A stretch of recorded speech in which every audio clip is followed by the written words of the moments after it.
It is often said that if team members don't co-plan, they don't co-teach. Would you agree? Planning is perhaps the most difficult of all facets of co-teaching and takes time and effort. Sometimes, based on teacher schedules, planning can become difficult.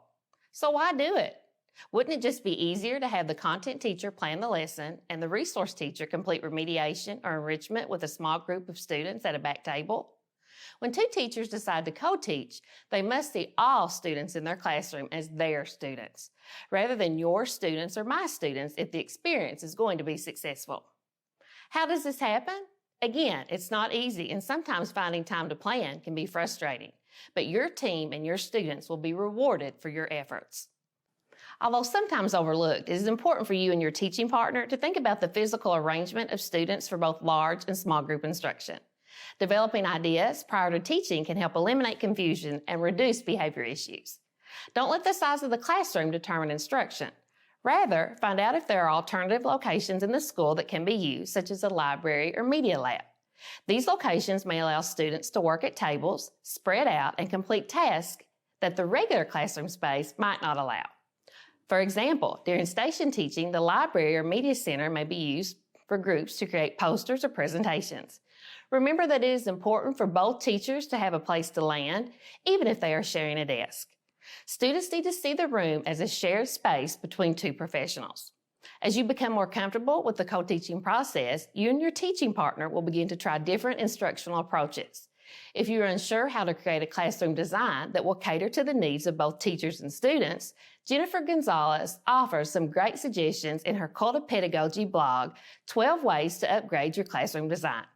The link to this blog can be found in the resources section of this module. Now it's time to dive into the big ideas of successful planning. First and foremost, a co-teaching team must have administrative support, especially when it comes to scheduling. The amount of time and frequency needed for planning is dependent on the partners, the content, and the needs of the students.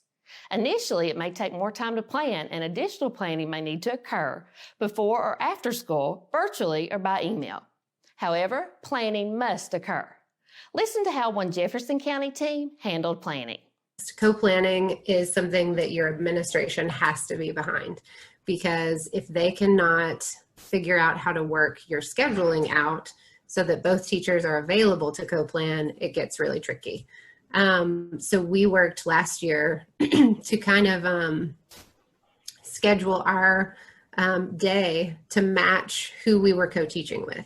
So I was co-teaching in a fifth grade classroom, so my schedule needed to mirror the fifth grade's schedule. So that way we co-planned at least once a week so that we could kind of map out the week together. Now, you know, my co-teacher and I had a great relationship, so we would text after school. We would, you know, call each other quickly with questions, or we would pop into each other's room before the school day started to just run through what we were going to work on. There's a lot that goes into co-planning, so I don't assume that teachers can get it all done in 1 hour-long session, but if you're willing to put in that time, the lessons go so much more smoothly. It also feels so much more fluid quickly. You're able to tag team, or, you know, say the lead teacher is out that day, you can kind of take over and it's flawless. It doesn't feel like the kids are even missing. Take time as a team to reflect and discuss the questions on this slide throughout the year. Both partners need to understand why the answers to these questions are important to success. No-fail co-teaching is a process that requires baby steps, so don't get frustrated. There is no perfect model for planning, but having steps in place to help organize instruction will make things much easier on everyone. Since time together may be limited, it's important to review upcoming material and state or district standards. It is also important to determine the essential content that will need to be mastered by all students. Initially, this step may fall more on the core teacher. The specialist can also review material, generate questions to ask during planning, and review individual student accommodations and modifications. When teachers come together to plan, knowing what is expected of all students in the inclusive classroom is a must. Co-teaching does not mean one teacher teaches a small group of students in the back of the room while other students receive different instruction. Rather, all students receive the same general instruction, and then remediation or enrichment occurs to meet specific student needs. Rebecca Metcalf says having all students in a general setting makes a huge difference.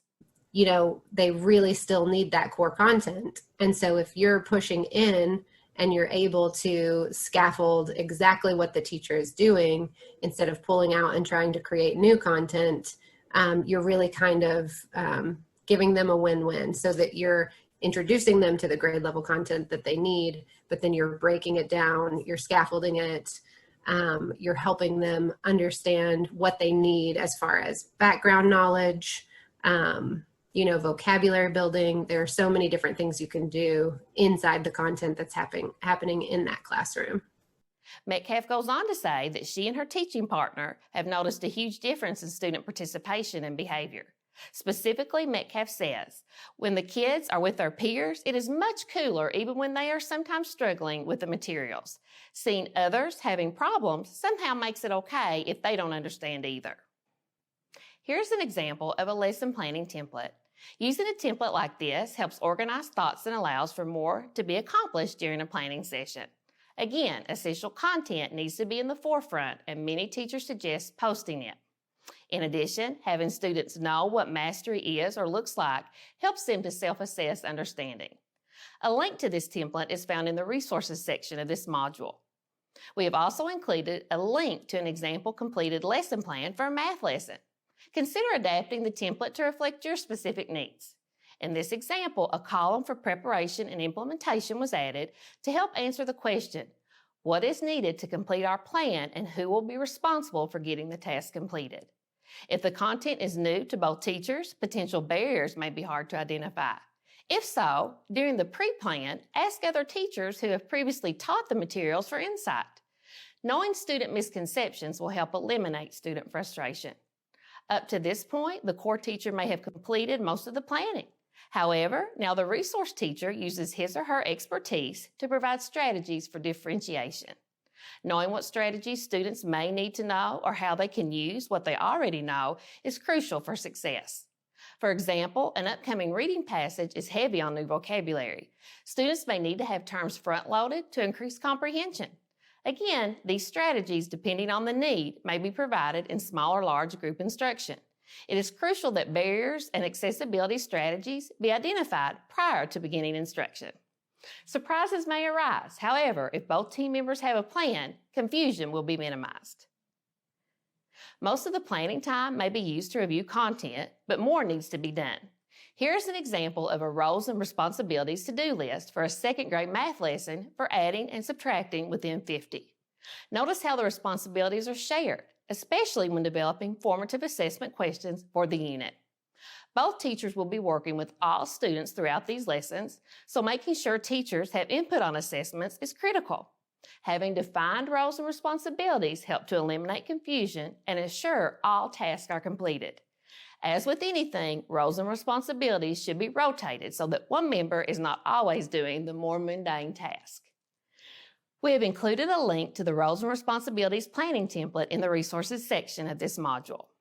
The tool was designed to guide general education teachers and their special education teaching partners in deciding which partner will be responsible for typical classroom responsibilities. When using a Roles and Responsibilities Planning tool, be sure it includes a brief summary of the activities, who is responsible for what, and due dates. So often we hear that a lack of motivation results in poor student performance. A recent study by Fisher and Fry found teacher credibility increases student motivation and overall achievement. What is teacher credibility? If students believe you know your stuff, then they are more likely to achieve. In co-teaching, this can become a problem if one teacher is seen as the instructor and the other as a helper. Varying approaches and responsibilities can help eliminate this problem. However, here's another go-to that works. The resource teacher can spend time generating clarification questions that could be asked during large group instruction. It could be as simple as asking the core teacher to demonstrate another way to solve a problem or paraphrasing student conversation. Additionally, make sure both teachers are actively involved on day one. Students need to see both as professionals who are there to help meet the needs of all students, not just a few. Stop and reflect. How do you and your co-teaching partner reinforce teacher credibility in your co-taught classroom? It is common for questions to arise about who should be doing what in new co-taught classrooms. Morawski and Deeker offer helpful suggestions about teacher responsibilities in co-taught classroom. For example, if one teacher is lecturing, the other can be modeling note-taking or ensuring brain breaks to help students process lecture information. Remember, if one teacher is teaching and the other is taking on the role and responsibilities of a paraeducator, co-teaching is not happening. The final step in the planning process is done after instruction has begun and an assessment has been given. Checking for student understanding is a must and will serve to reduce both teacher and student frustration. The beauty of co-teaching is meeting the needs of all students in a single classroom. Here are some examples of follow-up questions that should be discussed when evaluating student growth. Number 1, did students meet the intended goal on the current content? Why or why not? Number 2, will grouping be necessary to help provide additional enrichment or co-teaching? 3, are there additional instructional strategies we can use to help with content mastery? Finally, can you and your teaching partner answer yes to this question? Are you and your co-teacher still referring to students within your classroom as my students or your students? It is important to remember that special education and other related services were designed to supplement core instruction, not to be offered in lieu of general education coursework. Planning ensures success for all and is the big idea of co-teaching. Thank you for taking time to view this module, and be sure and explore the resources section for additional tools to assist you on your co-teaching journey.